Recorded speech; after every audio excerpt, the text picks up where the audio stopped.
చదువుకొని దేవుని యొక్క వాక్యాన్ని మనం ధ్యానం చేసుకుంటాము. కొరింథీయులకు రాసిన మొదటి పత్రిక 1వ అధ్యాయము 22 నుండి 24 వరకు మనము చదువుకోబోతున్నాము.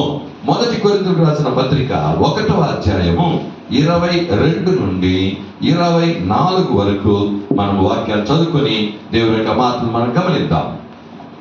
యూదులు సూచక క్రియలు చేయమని అడుగుచున్నారు. యూదులు సూచక క్రియలు చేయమని అడుగుచున్నారు. గ్రీసు దేశస్థులు జ్ఞానమును వెతుకుచున్నారు. అయితే మేము సిలువ వేయబడిన క్రీస్తును ప్రకటించుచున్నాము. ఆయన యూదులకు ఆటంకముగాను అన్యజనులకు వెర్రితనముగాను ఉన్నాడు. కానీ యూదులకేమి గ్రీసు దేశస్థులకేమి పిలువబడిన వారికి క్రీస్తు దేవుని శక్తియును దేవుని జ్ఞానమునై ఉన్నాడు.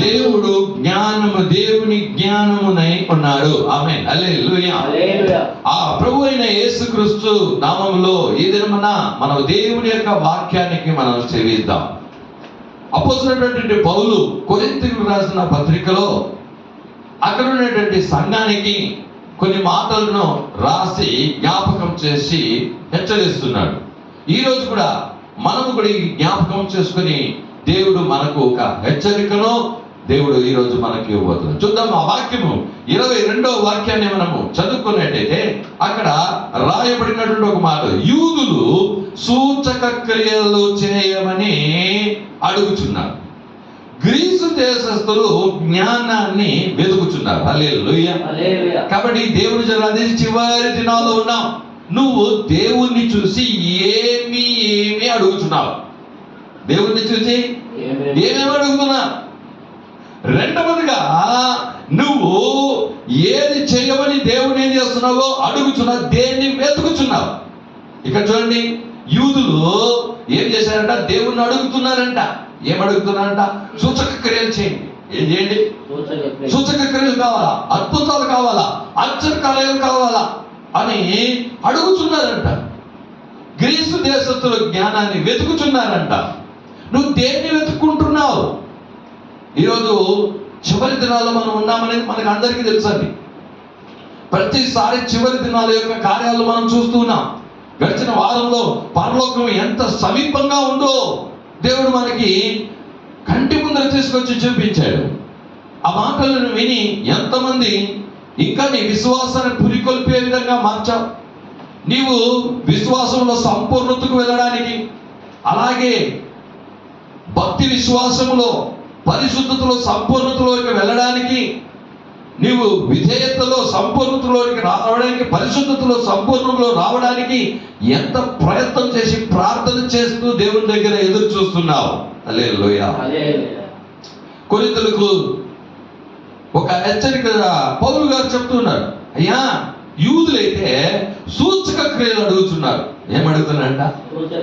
దీంట్లో అద్భుతం జరగాల. ఈ రోజు చూడండి, చాలా మంది క్రైస్తవులు అద్భుతం జరగాల, అద్భుతం కావాలా, ఆశ్చర్యకరం కావాలా, అంతే. అద్భుతం జరగాల, దీంట్లో అద్భుతం జరగాల, దీంట్లో అద్భుతం జరగాల, దీంట్లో ఆశ్చర్యకారం జరగాల. వాళ్ళు ఎప్పుడు దేవుడిని అడిగేది ఏమనంటే, దీంట్లో ఒక అద్భుతం చేయి, దీంట్లో ఒక అద్భుతం చేయి. సూచక క్రియలు, మాకు సూచక క్రియలు కావాలి. హల్లెలూయా. దేవుని జనులారా, ఈ చివరి దినాల్లో నువ్వు ఏం అడుగుతున్నావు? యేసయ్యను సూచక క్రియలు అడుగుతున్నావా? అది అడుగుతున్నావా? అది అంటే దేవుడు అద్భుత కార్యాలు చేయలేడా? చేస్తాడు. ఆశ్చర్యకార్యాలు చేయడా? చేస్తాడు. హల్లెలూయా. అద్భుత ఆశ్చర్యకార్యం చేస్తాడు. కానీ అద్భుతాలను ఆశ్చర్యకార్యాలు మాత్రమే ఏం చేయదు దేవుని దగ్గర. అడిగి వెంబడించమాక. యేసుక్రీస్తును 2 గుంపులు వెంబడించాయంట, 3 గుంపులు వెంబడించాయంట. హల్లెలూయా. మొదటి గుంపు ఏమంటే అద్భుతాలు ఆశ్చర్యం జరగాల. యేసు వెనకాల ఉండే ఒక గుంపు ఏమే ఎప్పుడు చూసినా అద్భుతం. ఏం అద్భుతం చేస్తాడు చూద్దాం, ఏం ఆశ్చర్యకారం చేస్తాడు చూద్దాం, ఏ గుడ్డి వారిని కళ్ళు తెరుస్తాడో చూద్దాం, ఏ గుడ్డి వారిని నడిపిస్తాడో చూద్దాం, ఏ చచ్చిపోయిన వారిని లేపుతాడో చూద్దాం, ఏ కుష్ఠరోగిని బాగా చేస్తాడో చూద్దాం, ఏ దెయ్యాల వల్ల కొడతాడో చూద్దాం. వాళ్ళు ఎప్పుడు కూడా సూచక క్రియలు చూసిన దానికి వెనకాల వెంబడిస్తూ ఉన్నాడు. యేసయ్య చెప్పాడు, సూచక క్రియలు అద్భుత కార్యాలు చేయాలని చూస్తారు. ఇంకొక గుంపు ఉందండి, వాళ్ళు ఎందుకు యేసయ్యను వెంబడించారంట? ఆహారం. దేని కొరకు? ఓహో 5 రొట్టెలు 2 చేపలు 5,000 మందికి పంచి 12 కంపలు ఇస్తారు. ఓరెవరి ఈ దగ్గరికి పోతే ఏం చేస్తుంది? రోజు చేపలేరా, చేపల కోసం ఆడపోయి గాలం వేసుకొని గంటల తరపు కూర్చొని చేపలు పట్టి తీసుకొచ్చి క్లీన్ చేసి దాన్ని వంట చేసి తినేందుకు ఈ వెనకాల పోతే ఏం చేస్తుంది?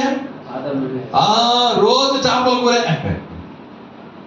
హ్యాపీగా దొరికేస్తుంది. యేసయ్య చెప్పాడు, అద్భుతాలు ఆశ్చర్య కొరకైనా మీరు నన్ను వెంబడించుంటే కదా అనుకుంటున్నా, మీరు భోజనానికి కొరకు నన్ను వెంబడిస్తున్నారయ్యా అన్నాడు. హల్లెలూయా. ఒక కూటం ఉంది యేసయ్యని వెంబడించే కూటం. ఏంటంట? ఆహారం కొరకే. ఏమిటి కొరకే? అంతే, ఆహారం కావాలంతే. ఇంకొక కూటం ఉందంట. హల్లెలూయా. యేసయ్య ఇచ్చినా ఇవ్వకపోయినా చేసినా చేయకపోయినా యేసయ్యనే వెంబడించే గుంపు. హల్లెలూయా. అని చేయని చేయకపోని ఇవ్వని ఇవ్వకపోని నాకు యేసయ్యే కావాలా, నేను యేసయ్య వెనకాలనే వెళ్తా. అంటే ఈ అద్భుత ఆశ్చర్య కార్యాలు, ఈ ఆహారం, ఈ రెండు కూడా భూ సంబంధమైనటువంటి కార్యాలు. ఏ సంబంధమైనది? భూ సంబంధమైన కార్యాలను గురించే వెంబడిస్తున్నావా?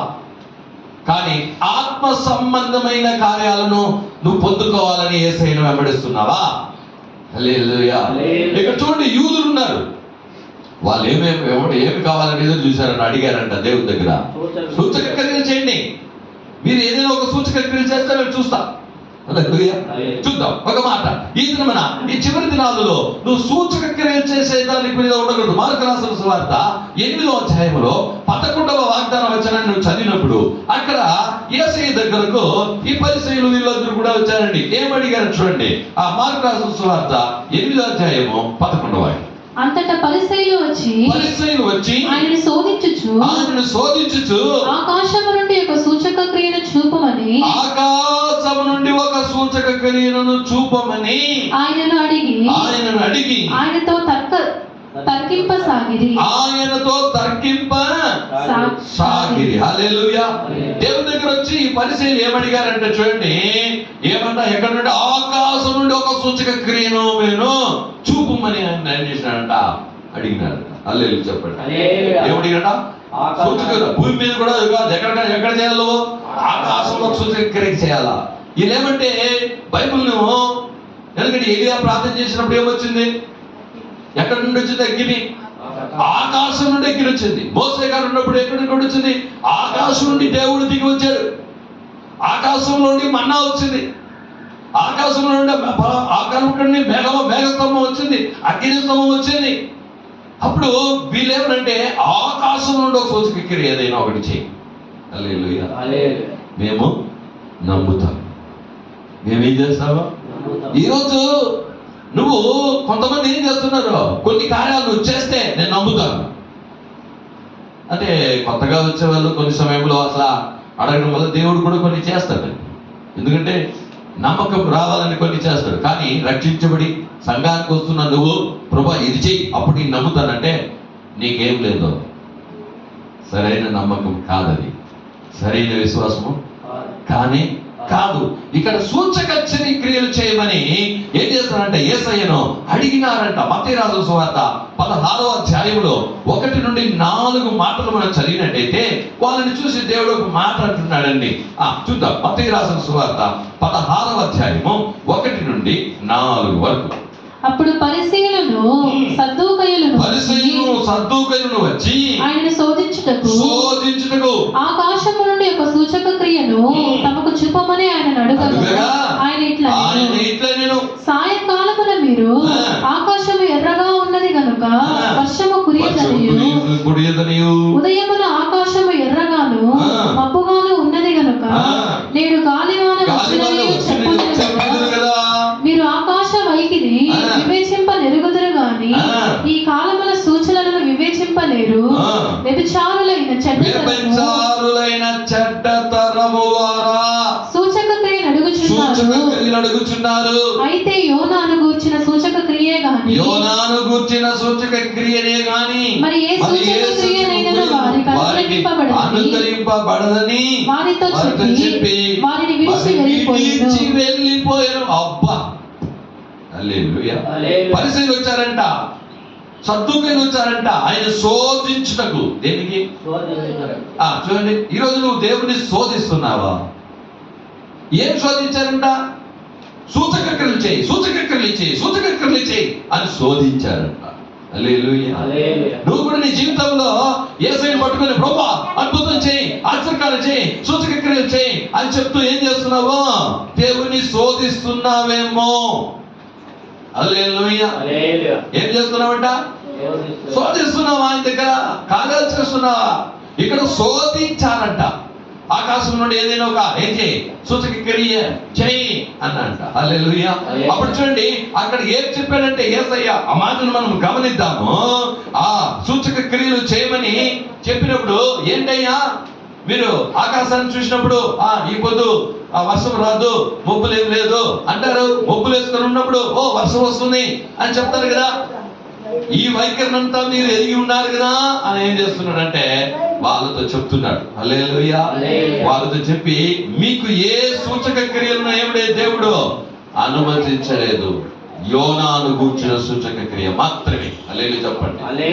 యోనా ఎలాగైతే 3 రోజులు కడుపులో ఆ యొక్క చేప కడుపులో ఉన్నాడో అట్లా కుమారుడైన యేసయ్య చనిపోయి 3 రోజులు ఆయన భూగర్భంలో ఏం చేస్తారంట, ఉంటాడు. ఇదొక్కటే మీకు జరిగిందని చెప్పి ఏం చెప్పాడంటే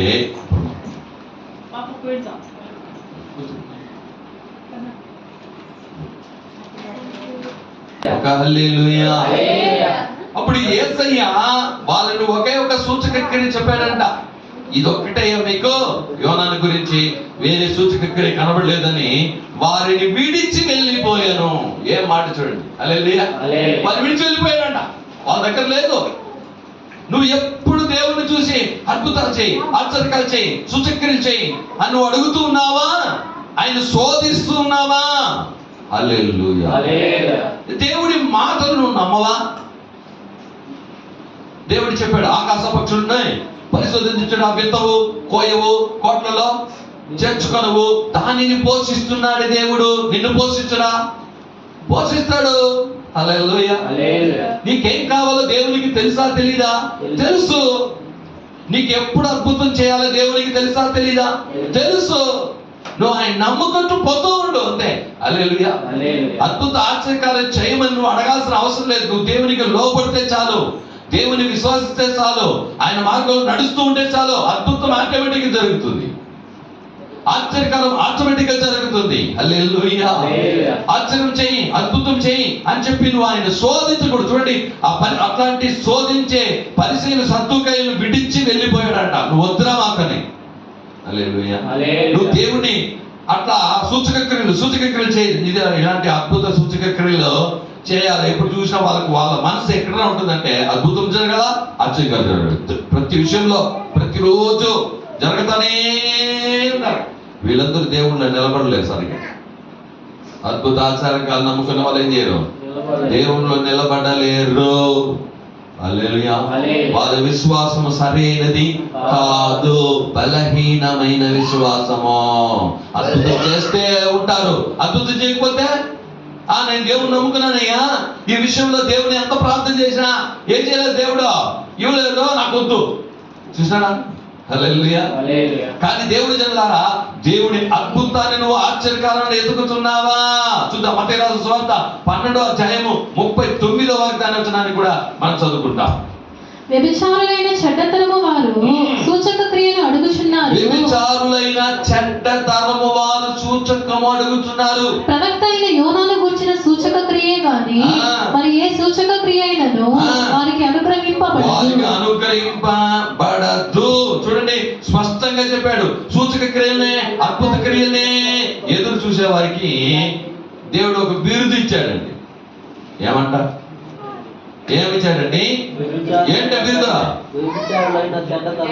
చూడండి. హల్లెలూయా. వ్యభిచారులైన చెడ్డతరము వారులారా. హల్లెలూయా. భయంకరమైన వ్యభిచారమైన చెడ్డతరము వారులారా సూచక క్రియలు అడుగుతున్నారే. హల్లెలూయా. దేవుని మాటలు మనం గ్రహించాలా, దేవుని యొక్క కార్యాలను మనం గ్రహించుకోవాలా. అద్భుత ఆశ్చర్యాలు దేవుడు నీ జీవితంలో ఎప్పుడు చేస్తాడు, ఎప్పుడు కావాలో అప్పుడు చేస్తాడు. కానీ దాని మీద నీ నమ్మకం కాదు, యేసయ్య మీద నీకు నమ్మకం, ఆయన మాట మీద నాకు నమ్మకం ఉండాలి. హల్లెలూయా. ఇప్పుడు నువ్వు దేవుణ్ణి ఏం అడుగుతున్నావు? ఒకటి. రెండవది చూసినంట, గ్రీకు దేశస్తులు జ్ఞానాన్ని వెతుకుతున్నారంట. ఏం వెతుకుతున్నారంట? యేసయ్య దగ్గరకు వచ్చి నువ్వు ఏం వెతుకుతున్నావు? జ్ఞానాన్ని. వాళ్ళకి కావాల్సింది ఏంటంటే జ్ఞానం, బాగా జ్ఞానం కావాలి వారికి. హల్లెలూయా. జ్ఞానాన్ని వెతుకుతున్నారు. చూద్దాం ఒక మాట వేగంగా మనం చదువుతుంటాము. ఆ జ్ఞానమును గురించి కొన్ని కార్యాలను మనం ఏం చేస్తూ తెలుసుకుంటాం. కొరింథీయులకు రాసిన మొదటి పత్రిక 1వ అధ్యాయంలో 21వ వాక్యాన్ని మనం చదువుకున్నప్పుడు వాళ్ళు ఏ జ్ఞానాన్ని వెతుకుతున్నారంట? ఈ లోక జ్ఞానాన్ని వెతుకుతున్నారంట. కొరింథీయులకు రాసిన మొదటి పత్రిక 1వ అధ్యాయం 20-21. జ్ఞాని ఏమాయను, జ్ఞాని ఏమాయను, శాస్త్రి ఏమాయను, శాస్త్రి ఏమాయను, ఈ లోకపు తర్కవాది ఏమాయను, ఈ లోకపు తర్కవాది ఏమాయను, ఈ లోక జ్ఞానమును, ఈ లోక జ్ఞానమును దేవుడు వెర్రితనముగా చేసి ఉన్నాడు కదా. వెర్రితనముగా చేసి ఉన్నాడు కదా.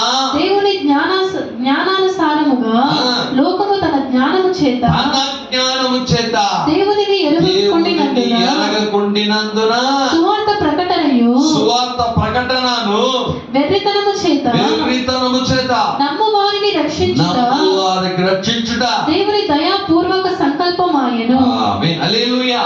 ఈ లోకంలో ఉన్న జ్ఞానము నిమిత్తంగా వాళ్ళు దేవుణ్ణి తెలుసుకోలేదంట. ఈ లోక జ్ఞానము దేవునికి వైరము, అంటే ఏమంట? శత్రువు. ఒకటి బాగా తెలుసుకోండి, చాలా మంది మన పిల్లలను ఏం చేస్తుంటామో చదివిస్తూ ఉంటాం. లేదు చెప్పండి, మంచిది. కొంతమంది బాగా చదివిన వాళ్ళు ఉంటారు, మంచిది. ఇహలోక జ్ఞానాన్ని అనేక పుస్తకాల్లో మూలంగా చదివి తెలుసుకుంటారు, ఓకే, మంచిది. ఇహలోకపు చదువులన్నీ చదువుకునే దేనికి అంటే ఏదో ఒక పని చేసుకొని బ్రతకడానికి మాత్రమే. హల్లెలూయా. ఒకటి బాగా తెలుసుకోండి, ఆ జ్ఞానాన్ని పెట్టి దేవుని తెలుసుకోవాలనుకుంటే నువ్వు తెలుసుకోలేవు. ఇహలోక జ్ఞానం, నువ్వు సంపాదించుకున్న జ్ఞానం, చదువుకొని పొందుకున్న జ్ఞానం చేత దేవుణ్ణి అర్థం చేసుకోవాలంటే నీకు అర్థం కాదు. నువ్వు ఆ జ్ఞానాన్ని పెట్టి ఈ వాక్యాన్ని అర్థం చేసుకోవాలంటే నీకు అర్థం కాదు. హల్లెలూయా. చదువుకుంటున్న వారికి నేను చెప్తున్నా, నువ్వు చదువుకోవచ్చు, నువ్వు ఆ జ్ఞానాన్ని ఉపయోగించి దేవుని తెలుసుకోవాలా. దేవుని మార్గాన్ని ఎలా, ఈ మాటలు చెప్పాడు కదా, ఇది ఎలా అని ఇహలోక జ్ఞానం చేత దాన్ని నేను చేయదు, పరిశోధించమాక. దేవుని జ్ఞానము చేత, విశ్వాసము చేత, ఆత్మ ఇచ్చే జ్ఞానము చేత దానిని పరిశోధించినట్టయితే ఆ మార్గం నీకు తెలుస్తుంది. హల్లెలూయా. ఈ లోకపు జ్ఞానము దేవునికి ఎలా చూపించి ఎలా ఉందంట? వెర్రితనముగా ఉంది. వైరం అంటే విరోధం. హల్లెలూయా. అప్పుడు ఇక గ్రీకు దేశస్తులు దేవుని దగ్గర ఏం అడుగుతున్నారంట? జ్ఞానం. ఏం అడుగుతున్నారండి? ఏ జ్ఞానం అడుగుతున్నారంట వాళ్ళు? లోక జ్ఞానం అండి. హల్లెలూయా. యాకోబు రాసిన పత్రిక 3వ అధ్యాయంలో 13 నుండి 16 వరకు ఈ లోక జ్ఞానం ఏంటి, పరలోక జ్ఞానం ఏంటి అని యాకోబు గారు చక్కగా మనకేం చేశారంటే వివరించి చెప్పారు. చూద్దాం. యాకోబు రాసిన పత్రిక 3వ అధ్యాయము 13 నుండి 16 వరకు ఒక వాక్యం చదువుదాం. మీలో జ్ఞాన వివేకము గలవాడెవడు? వాడు జ్ఞానముతో కూడిన సాత్వికము గలవాడై. చూడండి, ఒకవేళ ఈ లోకములో నీకు జ్ఞానం ఉంటే ఉండని, కానీ ఆ జ్ఞానంతో ఏముండాలంట? సాత్వికం ఉండాలా. ఏముండాలండి? యవనులారా, చదువుకుంటున్న వారులారా, ఒకవేళ చదువుకున్న వారులారా, ఆ జ్ఞానంతో కూడా మీకు ఏముండాలంట? సాత్వికము. ఏమంటే సాత్వికం అంటే తగ్గింపు. హల్లెలూయా. ఏముండాలా? ఈరోజు చదువుకున్న వాళ్ళు గర్వం వచ్చేస్తుంది వాళ్ళకి. ఆ సాత్వికము తన యోగ్య ప్రవర్తన వలన తన క్రియలను కనపరచవలెను. అయితే మీ హృదయములలో సహింపవలనే కాని మత్సరమును వివాదమును ఉంచుకొనిన వారైతే అతిశయపడవద్దు. సత్యమునకు విరోధముగా అబద్ధము ఆడవద్దు. మీ హృదయములో సహింపవలెను కానీ మత్సరమును వివాదమును ఉంచుకున్న వారైతే. మత్సరం అంటే అసూయ. ఏంటంట? అసూయను మీరు పెట్టుకోండి. వివాదాలు అంటే ఏమి? చూడండి, ఈ రోజుల్లో ఇహలోకపు జ్ఞానం పొందిన వారు ఈ రోజు దేవుని యొక్క మాటలను ఏం చేస్తున్నారంటే వివాదం చేస్తున్నారు. ఏం చేస్తున్నారు? వాళ్ళు లోక జ్ఞానం ఉంది, ఆ లోక జ్ఞానం పెట్టుకుని బైబిల్ తీసుకొని ఇదెందుకు రాశాడు, ఇదెందుకంటే ఉంది, ఇదెందుకంటే తప్పుగా ఉంది అని చెప్పి ఏం చేస్తున్నారంటే చేస్తున్నారు. నో, వాళ్ళకి అర్థం కాదు ఇది. ఇహలోక జ్ఞానాన్ని పెట్టుకొని బైబిల్ను నువ్వు దేవుణ్ణి ఎరగలేవు. ఇహలోక జ్ఞానం వలన వాళ్ళు దేవుణ్ణి తెలుసుకోలేకపోయారంట. ఇహలోక జ్ఞానము వాళ్ళు క్రీస్తు దేశస్తులు ఇహలోక జ్ఞానాన్ని దేవుని దగ్గర అడుగుతున్నారంట. హల్లెలూయా. ఇహలోక జ్ఞానం కాదండి, మనకు పరలోక జ్ఞానం కావాలి. ఏం కావాలి? ఇహలోక జ్ఞానానికి పరలోక జ్ఞానానికి ఉన్న వ్యత్యాసం ఏంటి అని ఆ యాకోబు కింద చెప్తున్నాడు. చదువు కంటిన్యూగా. అక్కడ చూడండి, ఇహలోక జ్ఞానాన్ని నువ్వు సంపాదించుకుంటే ఏముందంట చూడండి. ఈ జ్ఞానము పైనుండి దిగి వచ్చినది కాక. చూడండి, ఇహలోక జ్ఞానము అంటే మీరు చదువుకున్న చదువులు పైన పరలోకం నుండి దిగి వచ్చింది కాదది. భూ సంబంధమైనది, ప్రకృతి సంబంధయు దెయ్యముల జ్ఞానము వంటిదినై ఉన్నది. ఆమేన్. హల్లెలూయా. ఏమంట? ఈ దెయ్యముల జ్ఞానం అంటది వంటిదై ఉన్నది, సంబంధమైన దెయ్యముల జ్ఞానం, ప్రకృతి, ఈ ప్రకృతికి సంబంధమైన జ్ఞానం అది. హల్లెలూయా. కాబట్టి దేవుని జనులారా, ఇహలోక జ్ఞానము దేవునికి విరోధం. ఆ జ్ఞానంలో ఏముందంట? ఇహలోక జ్ఞానంలో ఏముందంట? కంటిన్యూగా చెప్తున్నాడు. ఇహలోక జ్ఞానం పొందుకుంటే దాంట్లో ఏమేమి ఉందని చెప్తున్నాడు. ఏలయనగా మత్సరము, వివాదము ఎక్కడ ఉండునో అక్కడ అల్లరియు ప్రతి నీచ కార్యము ఉంటుందంట. ఆ జ్ఞానం వల్ల నీకు దొరికేది ఏంటి? ఆ జ్ఞానం వల్ల నీ పాప క్షమాపణ దొరుకుతుందా? చెప్పండి. ఇహలోక జ్ఞానం వలన నీ పాపాలు క్షమించబడతాయా? నో. నీ శాపాలు తొలగిపోతాయా? కుదరదు. ఇహలోక జ్ఞానము ఇహలోకానికి సంబంధించింది మాత్రమే.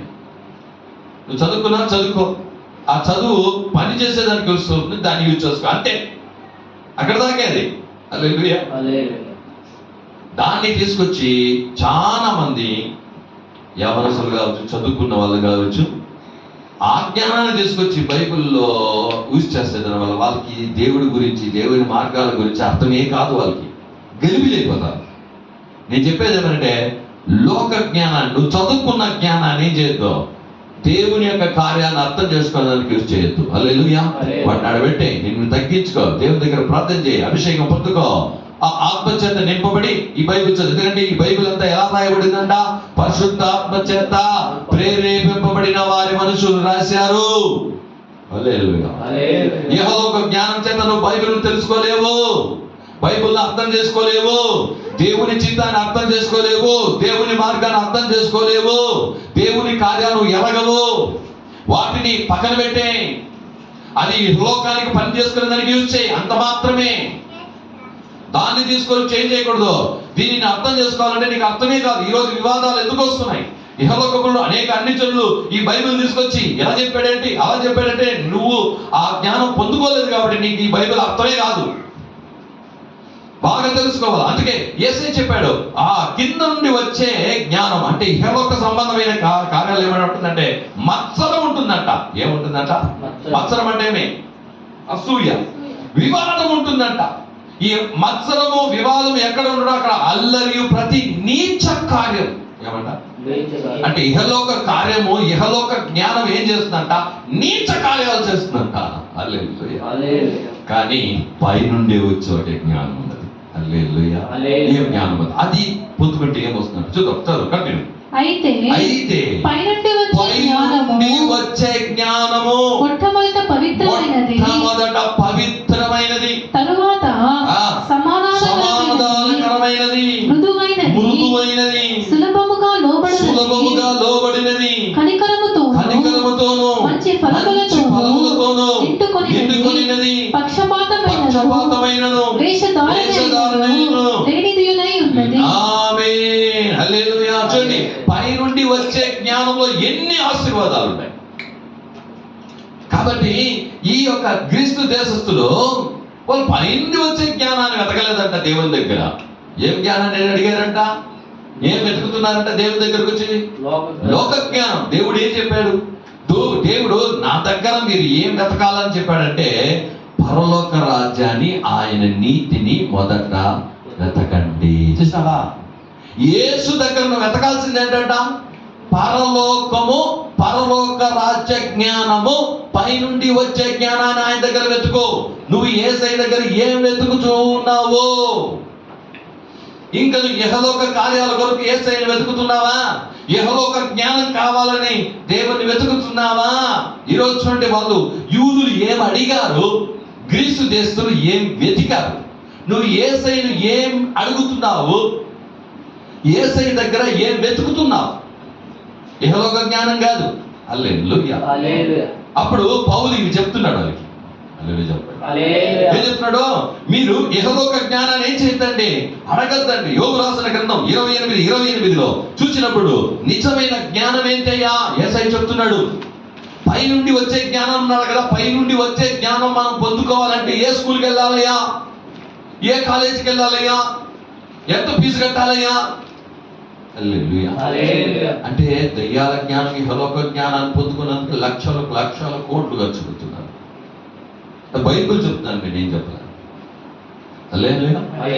కాబట్టి దేవుని జ్ఞానం పొందుకోవాలంటే ఏం చేయాలి? చదువు 28 యోబు 28:28 మరియు యెహోవా యందలి భయభక్తులే జ్ఞానమనియు. చూడండి, యెహోవా యందలి భయభక్తులే జ్ఞానమనియు, దుష్టత్వము విడిచిపెట్టే వివేకమనియు ఆయన నరులకు సెలవిచ్చెను. yes, దేవుడు నరులను చూసి సెలవిచ్చింది ఏమంట? దేవుని యందు భయభక్తులే జ్ఞానమయ్యా. అప్పుడు దేవుని మీద ఏం పెట్టాలి నువ్వు? అప్పుడు ఏం వస్తుంది నీకు? ఏ జ్ఞానం? పరలోకంలో ఉండే జ్ఞానం నీకు రావాలంటే యేసయ్య అనే నిజమైన దేవుడైన ఈయన మీద నువ్వు భయము, భక్తి పెడితే నీకు పైనుండి వచ్చే జ్ఞానం నీకు అనుగ్రహిస్తాడు యేసయ్య. కీర్తనల గ్రంథం 111 వాక్యంలో కూడా ఈ వాక్యము ఆ దావీదు గారు మన కొరకు రాసి పెట్టారు. కీర్తన 111:10 యెహోవా యందలి భయము జ్ఞానమునకు మూలము. చూడండి, నీకు జ్ఞానానికి, పరలోక జ్ఞానానికి మూలం ఏది అంటే దేవుని అందలి భయము, భక్తి. ఆయన శాసనములను అనుసరించే వారందరూ, శాసనాన్ని అనుసరించు వారందరూ మంచి వివేకము గలవారు. హల్లెలూయా. జ్ఞానం చూడండి, వివేకం చూడండి. ఆయన ఆజ్ఞలను అనుసరిస్తే వివేకం వస్తుంది. మంచి వివేకం. ఏమంటది? ఈ లోకంలో బాగా చదువుకున్న వాళ్ళు ఏం చేస్తున్నారు? టెర్రరిజంలో పోయి చేరిపోయి అక్కడ బాంబులు తయారు చేసి, గన్నులు తయారు చేసి నాశనం చేస్తున్నారు. యెహోవా జ్ఞానం. హల్లెలూయా. ఈ రోజు నీకు జ్ఞానం, వివేకం కావాలంటే దేవుని యందు భయభక్తులు కలిగి ఉండాలి. ఆయన చెప్పిన శాసనాలను అనుసరించడం వల్ల నీకేమొస్తుందంట? వివేకం వస్తుంది. పరలోక జ్ఞానము దొరకాలంటే సామెతల గ్రంథం 1:7 వాక్యంలో కూడా దేవుని యందు భయభక్తులు కలిగితే నీకు పరలోక జ్ఞానం దొరుకుతుంది. ఆ జ్ఞానాన్ని వెతుకుమా. ఆ జ్ఞానం కావాలని దేవుని దగ్గర అడుగుమా. యేసయ్య యందు భయభక్తులు పెట్టి ఆయన ఆజ్ఞల ప్రకారము, ఆయన చెప్పిన శాసనాలను బట్టి నడుచుకో. అప్పుడు ఆయన ఆ పరలోక జ్ఞానం నీకు ఇస్తాడు. చదువు సామెతలు 1:7. యెహోవా యందు భయభక్తులు కలిగి ఉండట తెలివికి మూలము. మూర్ఖుల జ్ఞానమును ఉపదేశమును తిరస్కరించుదురు. ఆమేన్. హల్లెలూయా. దేవుని యందు భయభక్తులు కలిగి ఉంటే జ్ఞానానికి మూలం. కొలస్సీయుల పత్రిక 2:8 వాక్యములో అపోస్తలుడైన పౌలు గారు ఒక మంచి కార్యాన్ని అక్కడ మనకు వివరించి చెప్పి ఉన్నారు. చూద్దాం. కొలస్సీయుల పత్రిక 2:8 వాక్యం. ఆయనను అనుసరింపక మనుషుల పారంపర్య ఆచారములను అనగా ఈ లోక సంబంధమైన మూల పాఠములను అనుసరించి మోసకరమైన నిరర్థక తత్వ జ్ఞానము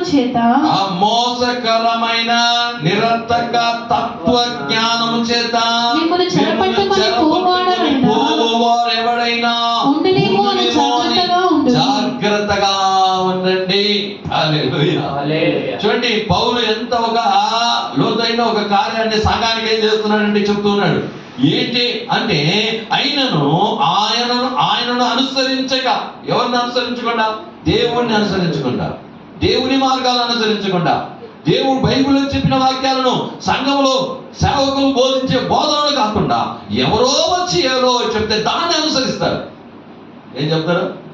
దాన్ని అనుసరిస్తాడు. చూడండి, అందుకే ఇక్కడ చెప్తున్నాడు, ఆయనను అనుసరించగా మనుషులు పారంపర్యాచారమును అనగా ఈ లోక సంబంధమైన మూల పాఠమును అనుసరించి మోసకరమైన నిరర్థక తత్వజ్ఞానము చేత, ఏమంట? నిరర్థక అంటే పనికిరాని, వ్యర్థమైన ఆ తత్వజ్ఞానము చేత మిమ్మును చెరపట్టుకుని పోవువారు మీ అందున్నారేమో, జాగ్రత్తగా ఉండండి. హల్లెలూయా. చాలా మంది ఏం చేస్తుంటారు? ఈహలోక కార్యాలను చెప్పేసి మీ తలను ఏం చేస్తారు? మీ విశ్వాసాన్ని పాడు చేసేవాళ్ళు ఉంటారు. హల్లెలూయా. వాళ్ళని ఈ విశ్వాసం నుండి మిమ్మల్ని తొలగించేస్తారు. ఈ దేవుని సంఘం నుండి వాళ్ళు తొలగించేస్తారు. ఇహలోకానికి పిలుచుకొని వెళ్ళిపోతారు వాళ్ళు. అలాంటి వారి చేత జ్ఞానం, అట్లాంటి వాళ్ళ చేత జాగ్రత్తగా ఉండు. హల్లెలూయా. నువ్వు ఎవరితో చేరుతున్నావో, ఎవరితో మాట్లాడుతున్నావో, ఇహలోక తత్వజ్ఞానంలో నుండి నిన్ను బయటకు తీసుకుని వెళ్తారు. హల్లెలూయా. ఈ లోక జ్ఞానము దేవుణ్ణి అనుసరించడం కుదరదు. రోమియోల రాసిన పత్రిక 1వ అధ్యాయంలో 21 నుండి 23 వాక్యం చదువుకుంటే అక్కడ పౌలు చెప్తున్నాడు, అయ్యా, ఇహలోకంలో చదువుకున్న వాళ్ళకి దేవుని గురించిన జ్ఞానమే లేదు. వాళ్ళకి ఏం లేదు?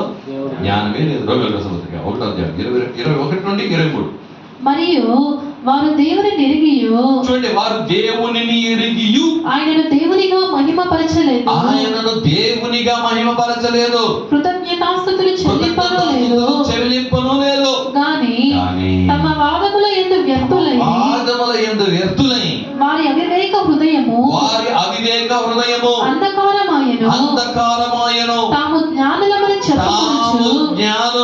చెప్పుకొనుచు బుద్ధిహీనులైరి. హల్లెలూయా.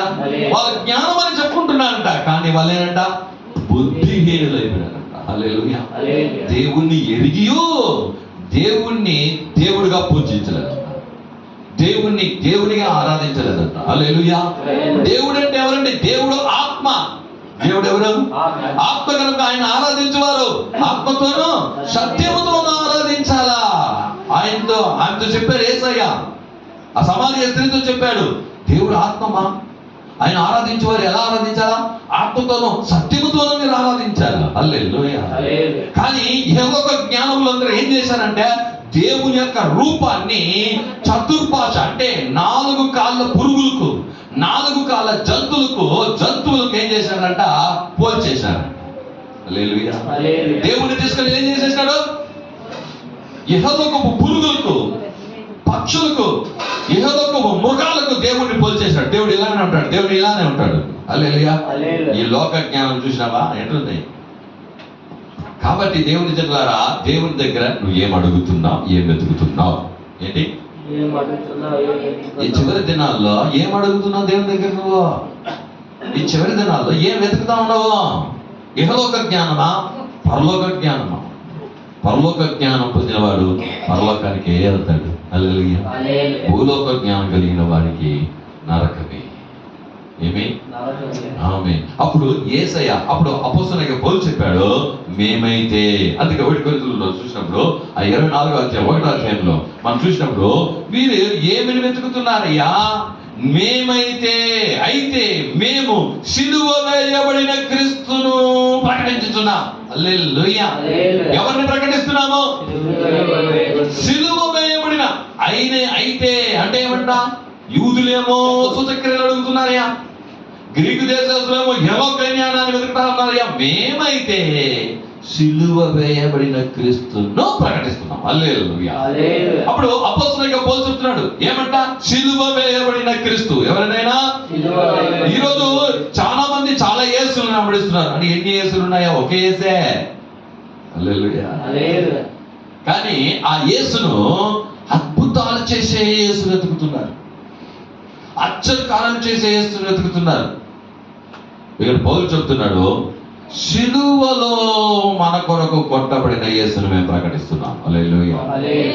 ఎందుకంటే ఆ కింద చెప్తున్నది యేసు యూదులకు అర్థం కాదు, అన్ని జనులకు ఏమంతా వాళ్ళకు కూడా అర్థం కాదంట.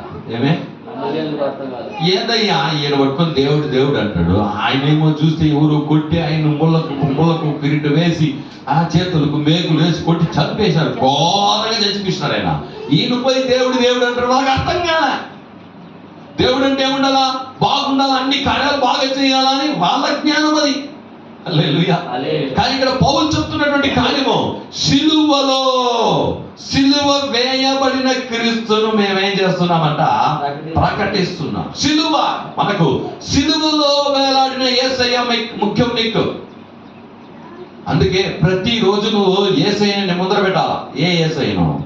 సిలువ వేయబడిన యేసయ్య. నీ కొరకు, నా కొరకు, మన కొరకు, మానవ జాతి కొరకు సిలువలో వేలాడిన యేసును చూడు. సిలువ అంటేనేమి? సిలువ అంటే ఏమి? సిలువ అంటే పోరాటం, శ్రమలు. సిలువ అంటే శ్రమలు, శ్రమలు, శ్రమ పడ్డాడు ఆయన. హల్లెలూయా. ఈరోజు చాలా మంది చెప్తుంటారు, కొంతమంది వాళ్ళకంతా తెలియదు, అయ్యో ఆ యేసుక్రీస్తుని అంగీకరించుకుంటే చాలా బాధలు వస్తాయ్యా. ఇట్లా చెప్పేవాళ్ళు మీరు విన్నారా? మేమంతా స్వార్థ చెప్పేదానికి పేరు కొంతమంది చెప్తారు. అంటే వాళ్ళకి ఇప్పుడు ఏ బాధలు లేదా, ఏ శ్రమలు లేదా? ఆలోచించండి, ఉందా లేదా? ఉంది. వాళ్ళ శ్రమలు అలానే ఉన్నాయి, కానీ మనకు వస్తున్న శ్రమలు వస్తాయి పోతాయి, వస్తాయి పోతాయి. హల్లెలూయా. వస్తాయి, ప్రార్థన చేస్తే పోతాయి. హల్లెలూయా. కానీ వాళ్ళకు అలానే, వాళ్ళకి అర్థంగా, వాళ్ళకి ఏం చేయాలి? ఆ సిలువలో వేలాడిన యేసయ్యను గురించి వాళ్ళకి అర్థంగానే. ఈరోజు సిలువను ఎందుకు మోసాడు యేసయ్య? కొన్ని మాటలు ఆ సిలువలో వేలాడిన యేసయ్యను గురించి మనం తెలుసుకోబోతున్నాం. చూద్దాం. గలాతీయులకు రాసిన పత్రిక 2వ అధ్యాయము 20వ వాగ్దాన వచనములో అపోస్తలుడైన పౌలు ఆ సిలువను గురించి ఒక 2 మాటలు చెప్తున్నాడు. చూద్దాం. 2వ అధ్యాయము 20వ వాక్యం, గలాతీయులకు రాసినటువంటి పత్రిక. నేను క్రీస్తుతో కూడా సిలువ వేయబడి ఉన్నాను, ఇకను జీవించువాడును నేను కాదు, క్రీస్తే నా యందు జీవించుచున్నాడు. నేను ఇప్పుడు శరీరమందు జీవించుచున్న జీవితము నన్ను ప్రేమించి నా కొరకు తన్ను తాను అప్పగించుకొనిన దేవుని కుమారుని అందరి విశ్వాసము వలననే జీవించుచున్నాను. హల్లెలూయా. పౌలు చెప్తున్నటువంటి ఒక మాట ఏంటి అంటే, నేను క్రీస్తుతో కూడా సిలువ వేయబడి ఉన్నాను. యేసయ్య సిలువ వేశాడు. యేసయ్యను శరీరంలో తీసుకుని చేంజ్ చేశారు, సిలువ వేశారు. ఈ శరీరం మనం చేసినటువంటి ప్రతి పాపానికి దండన యేసయ్య మన కొరకు ఏం చేశాడు? సిలువలో తీసుకునేశాడు, పరిహారం చెల్లించేశాడు. పాప శాప దోషాలకు కావలసిన సమస్తమైనటువంటి పరిహారాన్ని యేసయ్య సిలువలో 2025 సంవత్సరాలకు మునిపే ఏం చేసేసాడు? తీర్చేశాడు, చెల్లించేశాడు. ఇంకా అవి మనకు రావు. ఎవరికి? యేసయ్యను అంగీకరించిన వారికి, యేసయ్యను విశ్వాసించిన వారికి, యేసయ్య మార్గంలో ఉన్నవారికి, ఆయన నమ్మి ఆయన మార్గంలో ఉంచే వారికి అవి లేదు. హల్లెలూయా. హల్లెలూయా. ఇక్కడ ఏం చేస్తున్న, శరీరమును సిలువలో వేయాలి. కొంతమంది యేసయ్యను అంగీకరించి కూడా వాళ్ళు ఏం చేస్తున్నారు, వాళ్ళ ఆశలు ఉంటాయి. ఏముంటాయి?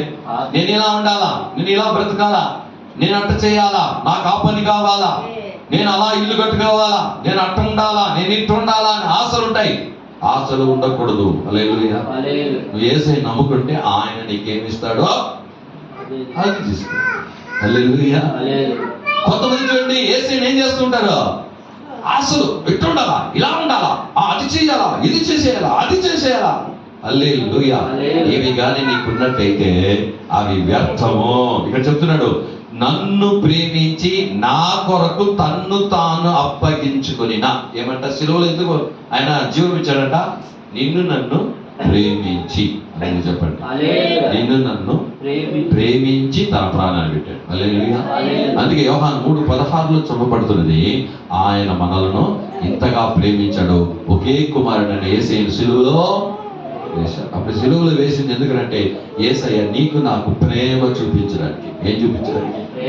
నిజమైన ప్రేమ. అది ఏమది? అంటే మనము చేసిన పాపాలకు దండన మనం అనుభవించాల్సి ఉంటే యేసయ్య నీ దండనను తీసుకున్నాడు ఆయన. హల్లెలూయా.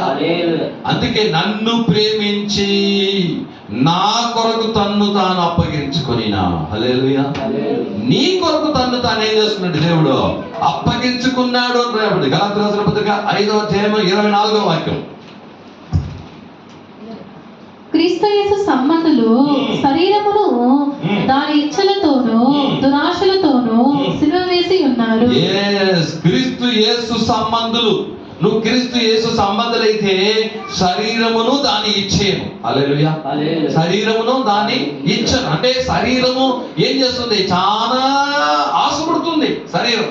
అది కావాలి, ఇది కావాలా, అలాంటి కావాలా, ఇలాంటి కావాలా, అలాంటి డ్రెస్సులు కావాలా, ఇలాంటి డ్రెస్సులు కావాలా, అలాంటి భోజనం కావాలా, ఇలాంటి వసతులు కావాలా అని శరీరం ఎప్పుడు ఏం చేస్తా ఉంటుందంట? ఇచ్చిస్తా ఉంటుందంట. అంటే ఆశపడతా ఉంటుందంట. దానిని సిలువ వేయాల నువ్వు. హల్లెలూయా. నీ ఆశలు, నీ కార్యాలు అన్నిటి ఏం చేయాలి నువ్వు? సిలువ వేయాలా. హల్లెలూయా. ఇక్కడ చూడండి, అందుకే చెప్తున్నాడు క్రీస్తు యేసు సంబంధులు శరీరమును దాని ఇచ్చలతోనూ దురాశలతోనూ సిలువ వేసి ఉన్నారు. దురాశలు ఉంటాయి మనిషికి. ఏముంటుందంట? దురాశ. వానికి వచ్చే ఆశలు ఎలాంటివో వానికి తెలియడం లేదు. దురాశలు ఉంటాయి. ఆ ఆశలన్నీ సిలువలు వేసేయాలి. హల్లెలూయా. చూద్దాం మళ్ళీ ఇంకొక వాక్యాన్ని కూడా మన గలాతీయులకు రాసిన పత్రిక 5:24 చదివేశా. 6:14. అయితే మన ప్రభువైన యేసుక్రీస్తు సిలువయందు తప్ప మరి దేనియందును అతిశయించుట నాకు దూరమవును గాక. దాని వలన నాకు లోకమునకు నేనును సిలువ వేయబడి ఉన్నాను. హల్లెలూయా. ఇది నిజమైన ఒక క్రైస్తవ యొక్క జీవితంలో నువ్వు చేయాల్సినట్టు ఒక పని. యేసయ్య చివరిగా రాబోతున్నాడు. చివరి దినంలో ఉన్నాం, మనం వెళ్ళాలా అంటే ఆయన సిలువ వేసిన ప్రకారం నువ్వు కూడా సిలువ వేయాలి. అప్పుడు నువ్వు ఎక్కడికి వెళ్ళగలుగుతావు? పరలోకానికి వెళ్ళగలుగుతావు. అయితే మన ప్రభువైన యేసుక్రీస్తు సిలువ యందు తప్ప మరి దేని యందును అతిశయపడుట నాకు దూరము గాక. దేని యందు అతిశయపడుతున్నాడు యేసయ్య? పౌలు గారు నా కొరకు సిలువలో ఏం చేశాడు యేసయ్య? తన ప్రాణాన్ని పెట్టాడు. అది అతిశయం. అదేమి? ఇంకేం లేదు అతిశయం. నా జీవితంలో నేను అట్ట చేసిన చూడు, ఇట్ట చేసిన చూడు, అది చేసిన చూడు, ఏమీ నాకు అతిశయం లేదు. అదన్నీ దూరం అవును కాక. దేని విషయంలో నేను అతిశయించుకుంటున్నానో, హల్లెలూయా, ఏ విషయంలో నేను అతిశయించుకుంటున్నానో అదన్నీ దూరం అవును కాక. నువ్వు దేన్ని చూసి అతిశయపడుతున్నావు? అవన్నీ నీలో నుండి దూరం పోవాలి. నువ్వు అతిశయపడాలంటే ఒక్కటే ఒకటి. ఏంటది? యేసయ్య నీ కొరకు నా కొరకు సిలువలో ప్రాణం పెట్టచ్చు. అది ఒక్కటే నీకు అతిశయంగా ఉండాలి. హల్లెలూయా. వేరేమి నువ్వేమేమో కట్టుకున్నావు, ఏమేమో చేసావు, దానంతా చూసి అతిశయపడమాక. ఇదనే పౌలు చెప్తున్నాడు. ఆ తర్వాత ఇదో దాని వలన నాకు లోకమును నేను సిలువ వేయబడి ఉన్నాను. హల్లెలూయా. నేను లోకము నాకు సిలువ వేయబడి. సిలువ అంటే ప్రాణము. యేసయ్య అక్కడ సిలువలో ప్రాణం విడిచాడు. అంటే లోకానికి నువ్వు చావాలా. హల్లెలూయా. లోక ఆశలకు నువ్వేం చేయాలా? చావాలా. లోక ఆశలు నీకు వద్దు. నేను రక్షించబడ్డాను, యేసయ్య నాకు ఏమి ఇవ్వాలో అది ఇవ్వని, దాంతోనే నేను తృప్తిగా ఉంటాను. అందుకే భక్తి కలిగి తృప్తిగా ఉండు. నీకు ఉన్న దాంట్లో తృప్తిగా ఉండు. హల్లెలూయా చెప్పు. ఉన్న దాంట్లో తృప్తిగా ఉండు. అప్పుడు దేవుని కార్యాలు చేయడమే నీకు అతిశయంగా ఉండాలి. ఆమేన్. హల్లెలూయా. ఎఫెసీయులకు రాసిన పత్రిక 2వ అధ్యాయం 16వ వాక్యం చదువుదాం.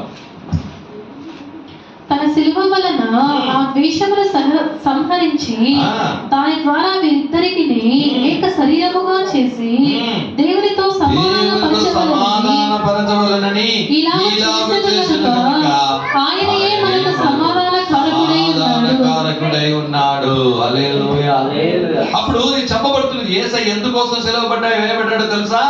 ఈ వాక్యం చెప్పబడుతున్నది ఈ సిలువ వలన ఆ ద్వేషమును సంహరించి దాని ద్వారా వీరిద్దరిని ఏక శరీరముగా చేసి దేవునితో సమాధానపరచవలనని ఇలాగ చేశాడండి. ఎందుకంటే యేసయ్య సిలువలో మరణించాడంటే చాలా మంది తెలీదు.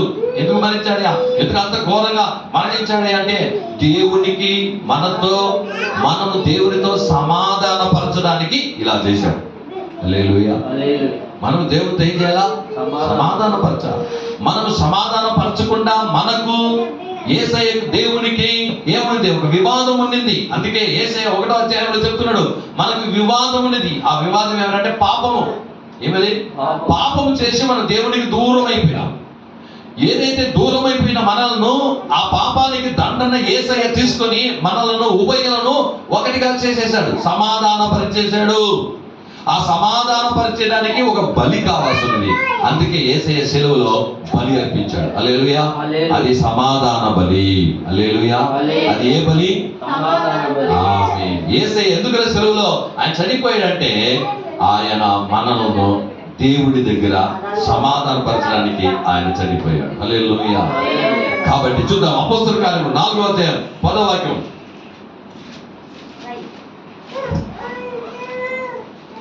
మీరందరూ ఇశ్రాయేలు ప్రజలందరూ తెలుసుకొనవలసినదేమనగా మీరు సిలువ వేసినట్టు మృతులలో నుండి దేవుడు లేపినట్టు నజరేయుడైన యేసుక్రీస్తు నామముననే వీడు స్వస్థత పొంది మీ ఎదుట నిలుచుచున్నాడు. ఆమేన్. అపోస్తలులు చెప్పిరి ఆ మనిషికి స్వస్థత వచ్చిన తర్వాత అందరూ ఆశ్చర్యపడ్డారు. స్వస్థత ఎట్లా వచ్చిందండి? అప్పుడు చెప్పాడు ఈ మనిషికి స్వస్థత ఎలా వచ్చింది అనుకుంటున్నారు? మేం చేయలే. మీరు సిలువలో వేలాడదీసిన నజరేయుడైన యేసే ఇతనికి స్వస్థపరిచి నిలవబెట్టాడు. యేసు ప్రభు సిలువలో ఎందుకు మరణించారంటే నిన్ను నన్ను వ్యాధుల్లో నుండి పాపమయం నిమిత్తంగా వచ్చే వ్యాధిలో నుండి నిన్ను లేపి నిలవబెట్టడానికి. హల్లెలూయా. ఏం చేశాడంట? స్వస్థత నీకు రావడానికి. అందుకే యేసయ్య 53, 4, 5, 6 వాక్యాలు మనం చూసినట్టయితే ఆయన గాయముల చేత మనకు స్వస్థత. ఈరోజు ఎంతమంది యేసు దగ్గర వచ్చి స్వస్థపడుతున్నారు? కారణం ఏంటి? సిలువలో ఆయన పొందిన గాయాలు. హల్లెలూయా. ఒకటి మీరు బాగా తెలుసుకోవాలా, సిలువ మనకు కావాలి. హల్లెలూయా. ఏం కావాలా? యేసుక్రీస్తు కొరకు ఈ లోకంలో నువ్వేం చేయాలా? శ్రమ పడాలి. ఏం చేయాలా? కానీ మనకు శ్రమలే లేని పరలోకం ఇస్తాడు. ఏమిస్తాడు మనకు? పరలోకంలో శ్రమ ఉందా? కన్నీరుందా? ఆకలి దప్పులుందా? మరణం ఉందా? లేదు. ఈ లోకంలో ఉన్న కొన్ని శ్రమలు ఉన్నాయి, కానీ దేవుని కొరకు నువ్వు శ్రమపడు. హల్లెలూయా. అందుకే చెప్పాడు ఒకరు నన్ను వెంబడించాలని తను నేను రిక్తునిగా చేసుకొని తన సిలువను మోసుకొని నన్ను వెంబడించాలా అన్నాడు. సిలువ ప్రతి ఒక్కరికి దేవుడు ఇచ్చినటువంటి ఒక కార్యం. వాని విశ్వాసం, వాని పిలుపు, వాని కార్యనిమిత్తం వానికి ఒక సిలువను దేవుడు ఇచ్చి ఉన్నాడు. ఆ సిలువను మోసుకొని రావాలి నువ్వు. హల్లెలూయా. కాబట్టి శ్రమలు ఉంటాయి. శ్రమలు మీకు ఈ లోకంలో శ్రమలు ఉన్నదని యోహాను సువార్త 13వ అధ్యాయం చెప్పాడు. శ్రమలు ఉన్నాయి కాబట్టి శ్రమను చూసి భయపడవద్దు. కానీ నేను ఈ లోకంలో సంతోషంగా ఉండాలనుకుంటే కూడా నీ వల్ల ఉండను కాదు. హల్లెలూయా. ఉండను కాదు, నిశ్చయంగా ఏదో ఒకటి వచ్చి వస్తా ఉంటుంది. హల్లెలూయా. కానీ యేసు సిలువ లేకుండా, యేసు లేకుండా, రక్షణ లేకుండా నువ్వు ఈ లోకంలో సంతోషంగా ఉండాలనుకుంటే ఉండలేవు. కానీ అలాగే నువ్వు చచ్చిపోతే నిత్య నరకానికి వెళ్ళిపోతావు. ఎక్కడికి వెళ్ళిపోతావు? అక్కడ నిత్యము వేదనే. అక్కడ ఎప్పుడు? ఇక్కడైతే ఎప్పుడెప్పుడు కొద్దిసార్లు శ్రమ వేదన, అక్కడైతే నిత్యము అగ్నిలో నువ్వు కాలుతూ ఉంటావని రాయబడింది. కానీ ఇక్కడ యేసయ్యను అంగీకరించి నువ్వు సిలువను మోసినట్టయితే, హల్లెలూయా, నీ సిలువను సహించినట్టయితే నిత్య ఆనందం నీకు ఏమొస్తుంది? నీకు పరలోక రాజ్యంలో నీకు నిత్య ఆనందం నీకు వస్తుంది. హల్లెలూయా. కాబట్టి ఒక చివరిగా మాట చదువుకొని ముగిద్దాం. కొరింథీయులకు రాసిన మొదటి పత్రికలో 1వ అధ్యాయం 24వ వాక్యం చదువుదాం. 24వ వాక్యం. కాబట్టి ఆ సూచక క్రియల వాళ్ళు యూదులు ఎదురు చూశారు, గ్రీసు దేశస్తులు జ్ఞానం ఎదురు చూస్తున్నారు. కానీ పౌలు చెప్తున్నాడు, మేము సిలువ వేయబడిన క్రీస్తును మేము ప్రకటిస్తున్నామయ్యా. ఈ సిలువ వేయబడిన క్రీస్తు యొక్క కార్యం ఒక మాట చెప్పి ముగిస్తాం. చదువు. ఆయన యూదులకు ఆటంకముగాను చూడండి ఎట్టున్నాడంటే యేసయ్య యూదులకు ఆటంకంగా ఉన్నాడు, అన్యజనులకు వ్యతిరేతనముగాను ఉన్నాడు. అన్ని జనులకు ఎలా ఉన్నాడంట? వెర్రి. అంటే వీళ్ళు పిచ్చోళ్ళనే అంటున్నాడు. వెర్రి, వాళ్ళకి అర్థం కాలే, వీళ్ళు పిచ్చి వారిగా కనబడుతున్నాడంట. కానీ యూదులకేమి గ్రీసు దేశస్థులకేమి పిలువబడిన వారికి క్రీస్తు దేవుని శక్తియు దేవుని జ్ఞానమునై ఉన్నాడు. దేవుని శక్తియు దేవుని జ్ఞానం. హల్లెలూయా. నీకు ఆ శిలువలో వేలాడిన యేసును చూస్తున్నప్పుడుదా నీకేమొస్తుంది? జ్ఞానం వస్తుంది, శక్తి వస్తుంది. ఏమొస్తుంది నీకు?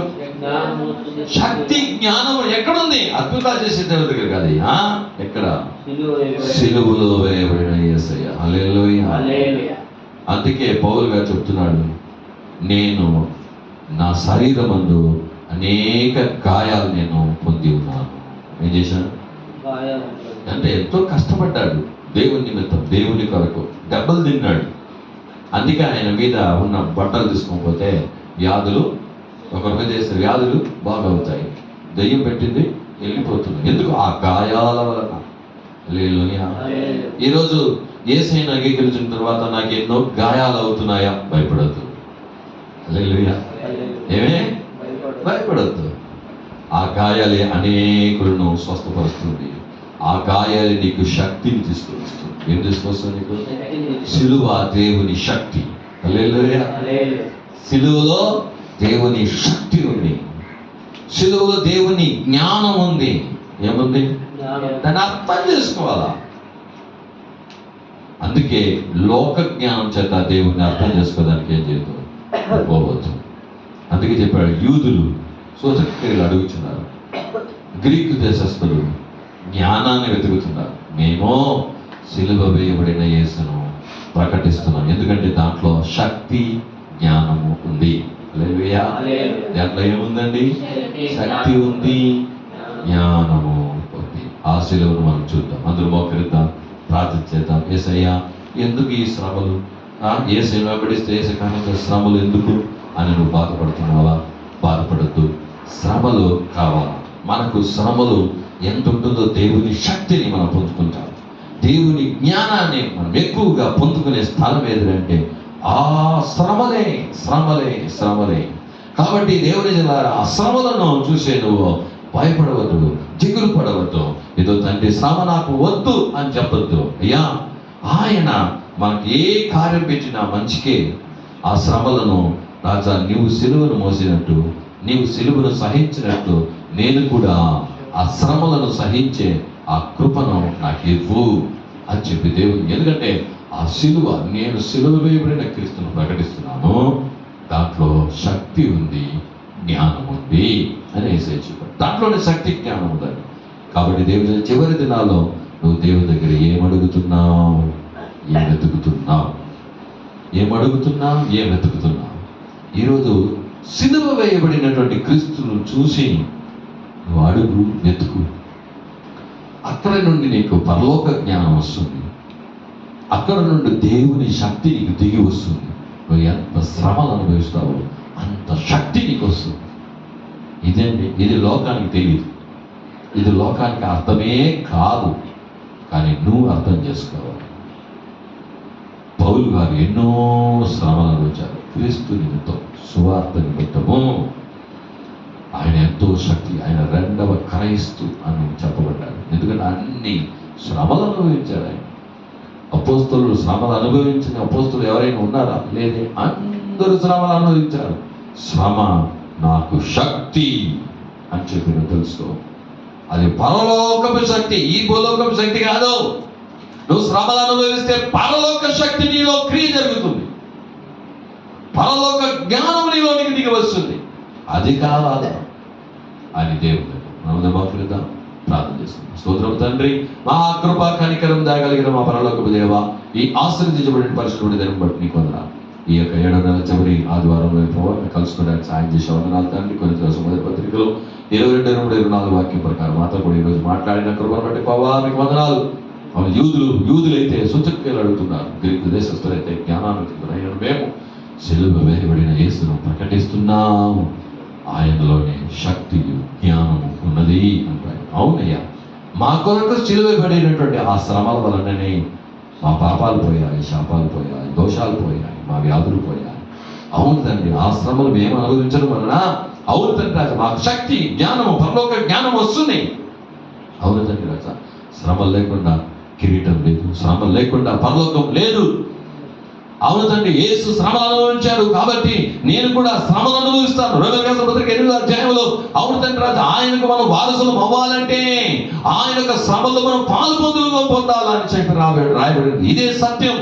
ఇదే నేను తెలుసుకోవడానికి మీ పిల్లలకు ఆ గ్రహింపుతనాన్ని ఇవ్వండి తండ్రి రాజా.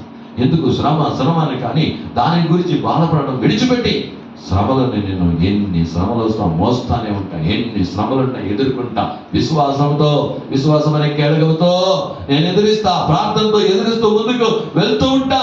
శ్రమలు నాకు ఒక మంచి శక్తినిస్తాయి, అనుభవిస్తాయి, నాకు మంచి పరలోక జ్ఞానాన్ని ఇస్తాయని చెప్పి తెలుసుకోవడానికి దాన్ని సాయం చేయండి ప్రభా. కూడిచిన ఒక్కొక్కరి పేరు వేరే పట్టండి. ఎవరికి బలహీనంగా ఉన్నారో బట్టి ప్రభావ స్వస్థపరచని ఆశించండి. ఎవరికైతే రాత్రి సమాధానం కావాలి సమాధానించి ఆశించండి. 7వ నెలంతా బిడ్డలు నడిపించేందుకు కోటి స్తోత్రములు. 8వ నెలకు వెళ్ళబోతున్నాం నా యేసయ్య. నీ కృప అందరికీ తోడే ఉండదు కాదు. ఈ వారమంతా మీ ప్రజలకు తోడే ఉండి నడిపించి ఆశించి బలపరచి నడిపించున్నాం. అలా చేసినందుకు వందనాలు నడిపించి పెద్ద గొప్ప కార్యం చేయమని మన ప్రభువును రక్షకుడైన యేసుక్రీస్తు నామం చేత అడిగి వేడుకొంచున్నాం తండ్రి. ఆమేన్ ఆమేన్. నా ప్రాణమా యెహోవాను స్తుతించుము, నా అంతరంగమున సమస్తమైన పరిశుద్ధ నామాన్ని సమర్పించుము. నా ప్రాణమా యెహోవాను సమర్పించుము, ఆయన చేసిన ఉపకారములలో దేనిని మరువకుము. ఆమేన్ ఆమేన్ ఆమేన్.